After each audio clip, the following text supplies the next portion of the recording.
Hope you're having a great time so far. In this last week, you will learn about modal verbs. Native English speakers use these words often, but they can be really confusing.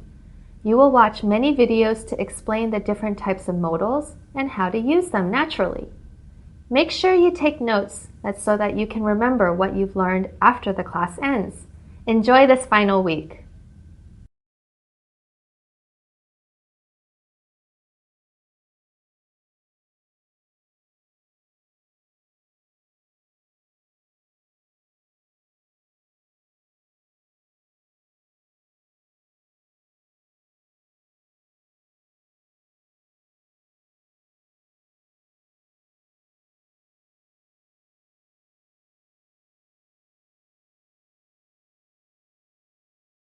Hi, my name is Miss Modal, and today I will give you a short introduction to modals.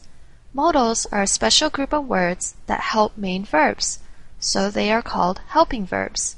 In a sentence, they usually come after the subject and before the main verb. When you put a modal with a main verb, it gives the verb a special meaning. You will learn about the special meanings in other lessons. But first, let's take a look at the group of modals.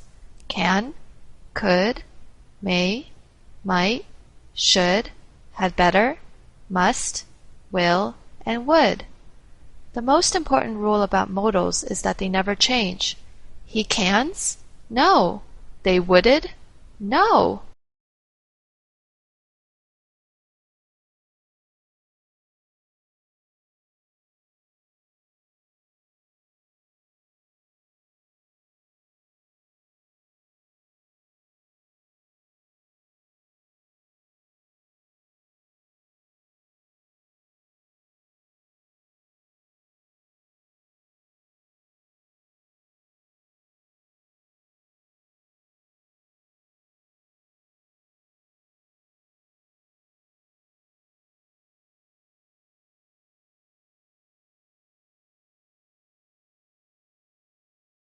The second most important rule is when you combine modals with verbs, the verb stays in the original form. Original form means there is no s, ing, or ed ending. For example, take the sentence, she runs. If I add can, it becomes she can run. The s is gone. Here are some more sample sentences. The students wore a uniform. I am taking the dog out. The boy is sick. If I add a modal to each of these sentences, the verb changes back to the original form. The students must wear a uniform. I should take the dog out. The boy might be sick. Wear, take, and be are all original verbs. Does this make sense? I hope so.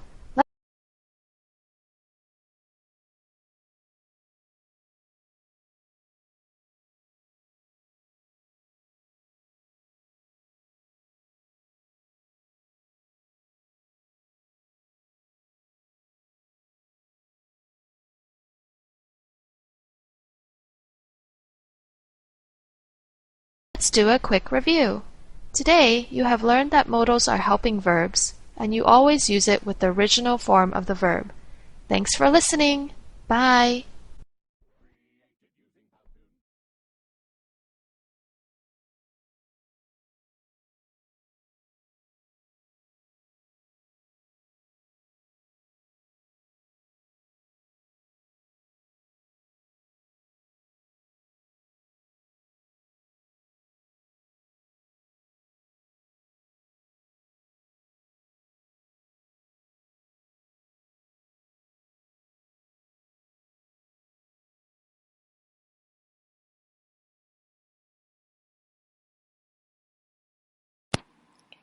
Hello, Oh, hello. Who are you? I'm Miss Modal. What? No, you're not. I'm Miss Modal. You're Miss Phrasal Modals. I am? Oh, I am. How did you know? Your modals are different from my modals. Look, have to, have got to, ought to, and be able to. They all have to. Oh, you're right. Well, your modals are similar to my modals because when you're with a verb, the verb stays in the original form. For example, they run becomes they have to run. Oh, I see. But actually, I would call you Miss Fake Modals. Fake modal. Why? Well, for have to, have got to, and be able to, the modal changes depending on the subject.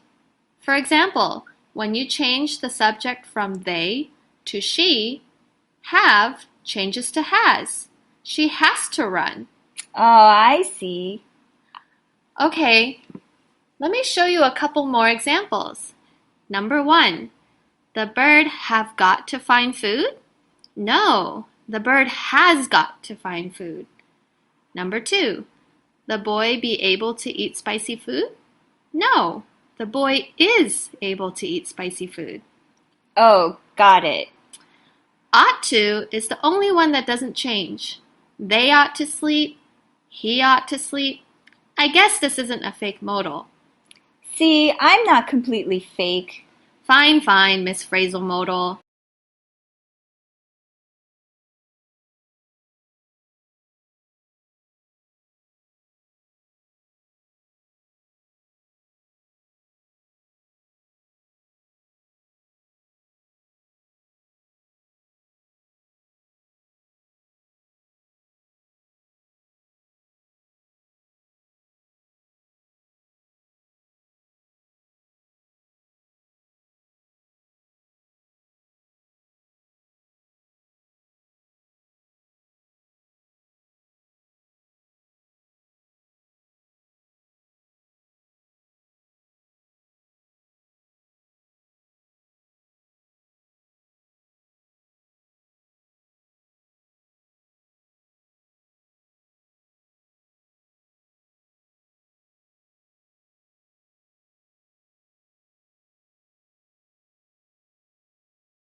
You learned about modals and phrasal modals.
Hey, want to see what I can do? Watch this.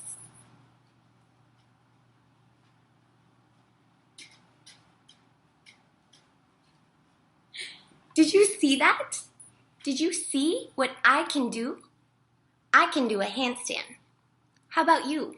Can you do a handstand? What can you do? Today, I want to talk to you about how to express ability and inability in English using the words can, could, and be able to.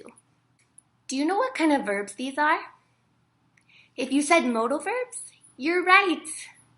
So how about it? Do you want to learn how to use these words to express ability? I'll teach you. Come with me. Let's start with ability in the present and future. These babies can touch their toes. We can also say, these babies are able to touch their toes. We use the modal verb can and the phrasal modal verb be able to express ability. Because these are modal verbs, they're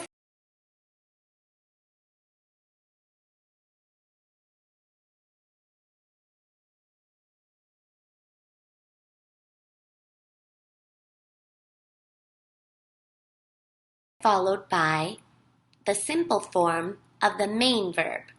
Can you find the main verb in these sentences? That's right, it's touch. So these two sentences mean exactly the same thing.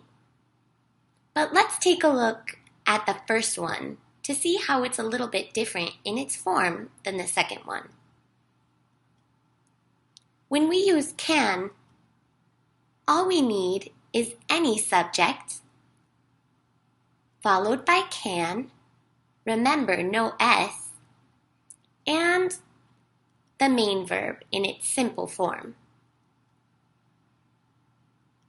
To make it negative, we can say cannot or the contraction can't. For example, this baby can't walk. She can only crawl. Unlike can, be able to will change according to the subject. For example, we say I am able to. You, we, they are able to. And he, she, it is able to. All followed by the main verb. To make it negative, we simply add not. For example, she is not able to walk.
Okay, let's take a look at ability in the past.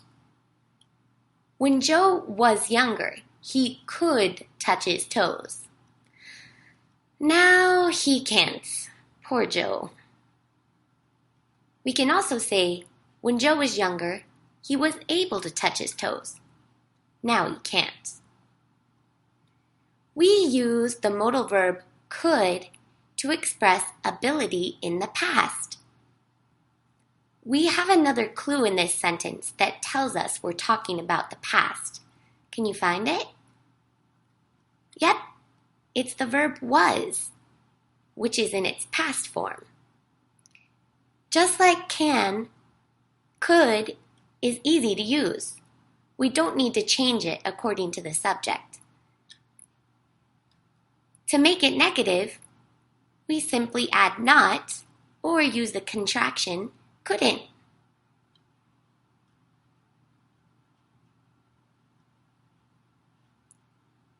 Be careful with be able to in the past. There are two different forms. We can say I, he, she, and it was able to, and you, we, they were able to. To make it negative, we simply add not. Was not able to, and were not able to. Okay, let's review what we learned.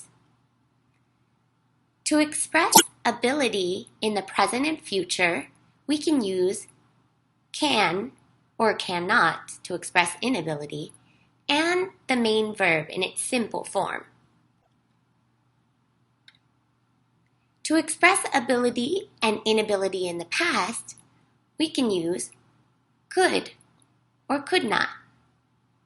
And let's not forget the contractions, can't and couldn't. We can also use the phrasal modal verb be able to express ability in the present and future, and in the past.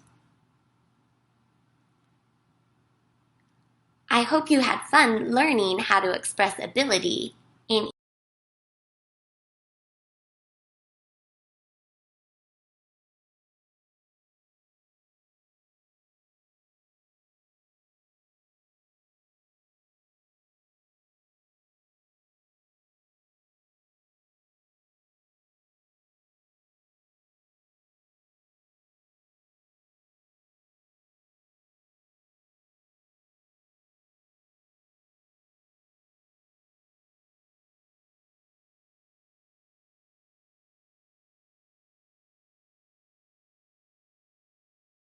English.